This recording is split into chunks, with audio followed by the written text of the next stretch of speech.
Hello दोस्तों, नमस्कार। कैसे हैं आप लोग? आशा करता हूँ आप सब अच्छे होंगे। तो आज हम लोग बात करेंगे उन लोगों के बारे में जो लोग इन्वेस्टमेंट तो करना चाहते हैं, लेकिन वो डायरेक्ट स्टॉक में इन्वेस्ट करने से डरते हैं और वो म्यूचुअल फंड में भी इन्वेस्ट नहीं करना चाहते हैं क्योंकि उसका एक्सपेंस रेशियो जो है वो कुछ पॉइंट में लगता है, मे बी 1%, 1.2% लाइक दिस। तो वो चाहते हैं कि वो अपने से स्टॉक पिक करें, लेकिन उन्हें डर भी लगता है क्योंकि स्टॉक मार्केट के बारे में काफी बताया गया है कि हमेशा लॉस होता है, ये वो दिस दैट। तो उन लोगों के लिए मैं कोई रिकमेंडेशन नहीं है, लेकिन मैं अपने तरीके तरफ से बताना चाह रहा हूँ 5 ऐसे स्टॉक। अगर आप उसमें इन्वेस्ट करते हैं तो आपको आने वाले फ्यूचर में एक बढ़िया ग्रोथ मिल सकता है और वो पांचों लार्ज कैप का ही स्टॉक होगा। तो हम वो पांचों स्टॉक को देखते हैं कि वो 5 स्टॉक कौन कौन से हैं। तो आप देखिए, फर्स्ट है बजाज फाइनेंस, सेकेंड है Reliance industry, Asian paint, Infosys, HDFC bank. तो ये 5 स्टॉक चूज करने का क्या रीजन है वो मैं आपको आगे बताऊंगा, लेकिन मैं यहाँ पे आपको बताता हूँ। आप 5 साल का सेल्स देखिए, 26% के हिसाब से ग्रो हुआ है बजाज फाइनेंस का, रिलायंस का 17%, Asian paint 15%, Infosys approx 16%, HDFC bank 15%।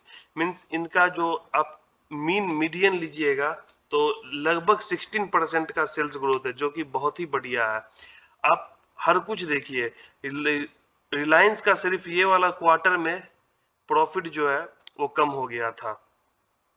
बाकी आप देखिए सेल ग्रोथ, एवरीथिंग वो परफेक्ट मतलब है।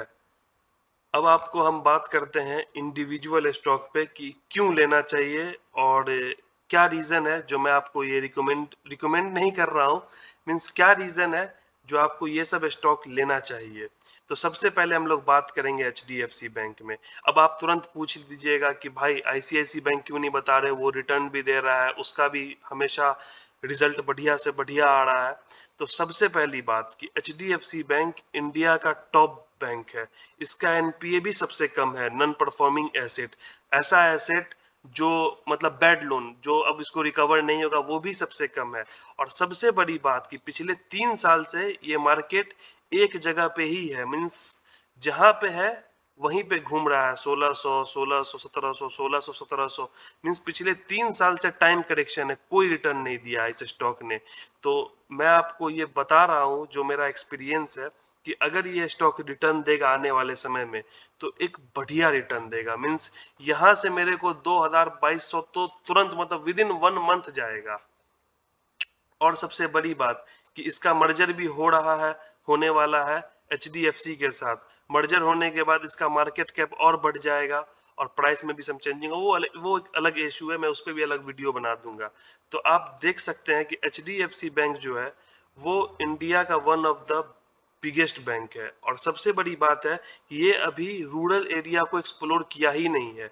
अगर आप किसी डिस्ट्रिक्ट में देखिएगा कि वहां पे एचडीएफसी बैंक है, आप हर गांव में नहीं, जैसे एसबीआई, यूनियन बैंक, पीएनबी, आपको हर गांव में और छोटे छोटे कस्बा में दिख जाएगा, लेकिन एचडीएफसी बैंक सिर्फ मेन मेन जगह पे ही दिखेगा आपको, डिस्ट्रिक्ट या सेंटर इस सब में दिखेगा। तो इसका मतलब ये है कि आने वाले टाइम में ये बहुत ज्यादा ग्रोथ कर सकता है। दूसरा स्टॉक पे हम लोग बात करते हैं इन्फोसिस। अब बोलिएगा आप लोग कि भाई टीसीएस क्यों नहीं लिए। तो टीसीएस जो है वो एक तो मतलब इंडिया का टॉप कंपनी है और उसका ग्रोथ ना एक सर्टेन स्पीड से होता है। इन्फोसिस में क्या है, गिरावट भी तेजी से होती है और इंक्रीमेंट भी तेजी से होता है, बढ़ता भी है तो काफी तेजी से होता है,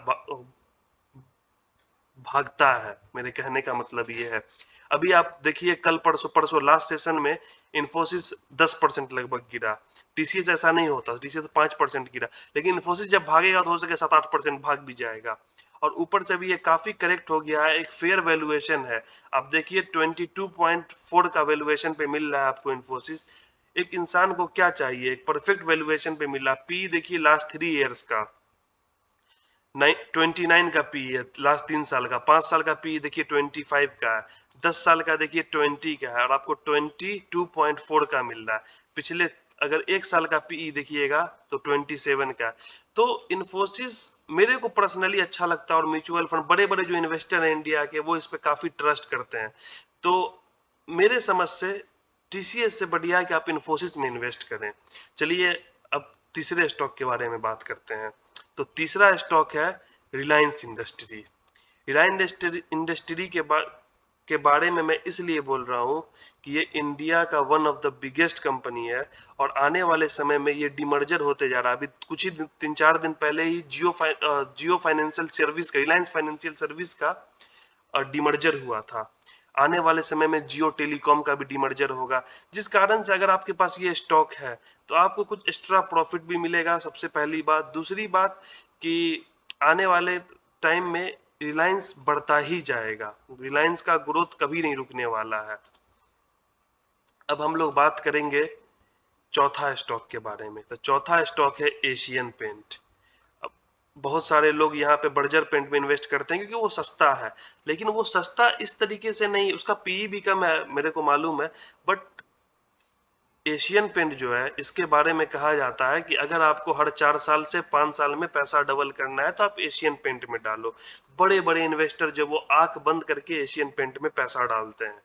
तो अगर आपको सेफ चाहिए, सब कुछ चाहिए, सेफ्टी चाहिए, हर कुछ चाहिए, तो आप एशियन पेंट में बने रहे, ना कि बर्जर पेंट में बने रहे। बर्जर पेंट भी सेफ है, बढ़िया स्टॉक है, लेकिन एशियन पेंट मार्केट लीडर है, बड़ी कंपनी है, और इसके पास जो डाटा है, ये सबसे पहले सुपर कंप्यूटर खरीदा था, बहुत उसका इतिहास है।